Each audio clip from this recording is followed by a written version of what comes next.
বল। তো কালকে তুই ফ্রি আছিস? না রে না, তাহলে কবে ফ্রি? শুক্রবার শুক্রবার আরে কালকে একটু ম্যানেজ কর না, আড্ডা দেই। শুক্রবার পারবো না। দাঁড়া একটু দাঁড়া, একটা ফোন আসছে দেখে। কিরে কই গেলি দোস্ত? আর শোন, কালকে একটু ম্যানেজ করস না। বশিরুদ্দিন, আজকে 3টা মিটিং এ অ্যাটেন্ড করতে হবে, স্যার মনে আছে? জি স্যার, জি মনে আছে। সবাই তো কালকে আসবে। সন্ধ্যায় আরেকটা মিটিং করতে পারবে? কি ব্যাপার, কথা বল। জি হ্যালো, আজকে সন্ধ্যায় রেস্টুরেন্টে ডিনারের প্ল্যান আছে, মনে আছে তো? সন্ধ্যায় কাজ আছে। হ্যালো, কাজ আছে মানে? তোমার সাথে হ্যালো। দুদিন আগে থেকে প্ল্যান করা। হ্যালো, কতদিন শুনতেছিস? খবর দেয় না। তুই বলছো কাজ আরে আছে? দোস্ত, আরে ভাই চুপ করো তো একটু। চুপ করব? আমি চুপ করবো?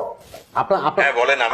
আরে ভাই তোমাকে বলতেছি না তো, আমি তোমাকে হ্যাঁ বলেন। আপনাকে না, জিনিসটা তো আমি ঠিকই করতে পারো, তুমি একটু সময় নাই, আরে তাই না? রাখ বেটা। কি হয়েছে আপনার? তুমি আমাকে তুই আচ্ছা, আপনার সমস্যাটা কি? ভাই এত বড় সাহস? আপনি কি আমার সাথে আপনাকে কথা বলছেন? স্যার আপনাকে বুঝলাম না কিছু। সালাম স্যার।